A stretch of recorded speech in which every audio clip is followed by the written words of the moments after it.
Frank Wilcox, their satellite man, also a union-qualified cameraman in his own right, was sitting next to her. He ran his fingers through his prematurely gray hair and winked. Vicky's eyes popped open. "Kevin, what should I wear for the fire?"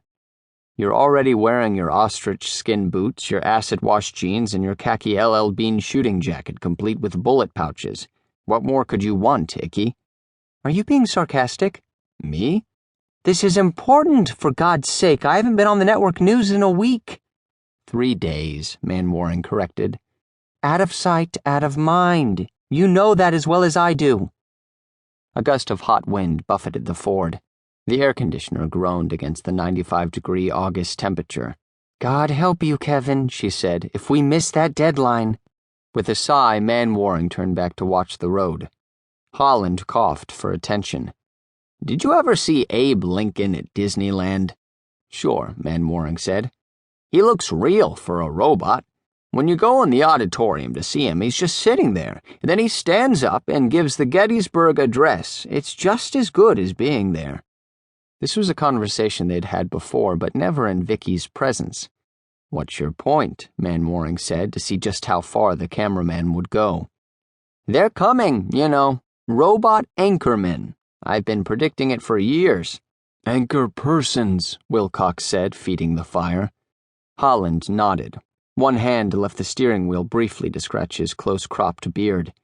"They're like computers. You program them to say whatever you want. After the newscast, you hide them away in a closet until they're needed again." "You save on salaries," Wilcox said. Manwaring eased down the sun visor so he could keep an eye on Vicky in the vanity mirror. Her eyes were closed again. Her lips showed a trace of smile, though that could have been a trick of the light. As always, her complexion made her look camera-ready without the help of makeup. "It's not only salaries," Holland said. "It's wear and tear. It's the back talk." "Are we talking correspondence here, too?" Wilcox asked. "Absolutely," Holland said. Manwaring began to suspect the 2 cameramen had planned the conversation in advance. "Correspondent robots pose a different problem, of course," Holland went on. "They're in the field, not hidden away on some soundstage. That means they're going to get dirty and rained on, worse even. That could lead to electrical shorts and the like." "The union can issue us rubber gloves," Wilcox said. Manwaring kept his eyes on Vicky. "Best of all, robots wouldn't care how much time they got on camera," Holland said. "You've got 85 minutes to get me to that fire," Vicky said.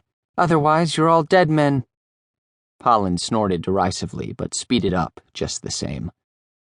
Manwaring eased his seat back, careful not to intrude on Vicky's leg space, and closed his eyes to think about the coming story and how he'd approach it. He wasn't aware that he'd fallen asleep until he began videotaping his fantasy life with Vicky. They stopped at a rise 10 miles from Ellsworth so Holland could get a long shot of the fire. From that distance, the smoke resembled a massive storm front whose dark thunderheads rose thousands of feet above the Bitterroot Mountains. The landscape ahead of them was solid forest except for the winding ribbon of highway and occasional clearings that held ranch houses and ramshackle corrals. The wind, blowing steadily from the southeast, forced Holland to mount the Sony Betacam on a tripod. After a moment, the cameraman swung around to focus on a twin-engine tanker plane that was passing high overhead. "That's like pissing in the wind," he said without looking away from the viewfinder. "You need low-level drops to hit your target, but in a wind like this, that's too damned risky." Vicky climbed out of the Explorer. "That's rugged country up ahead. We might not make the satellite feed unless we do some of my stand-up from here." "It would be a waste of time," Manwaring said. "You know Reisner, he'll want to see close shots of flames up front. If we don't provide them, he'll use the feed from the affiliate." She made a face and got back in the car. "Let's not waste any more time, then." They hit the roadblock a mile outside Ellsworth. By then, the wind seemed to be coming from all directions at once. As a result, smoke surrounded them, blotting out the sun without diminishing its heat, while a black blizzard of falling ash reduced visibility to a couple of 100 yards. Manwaring's press credentials got them a reluctant clearance from the state police, also a warning that they were proceeding at their own risk.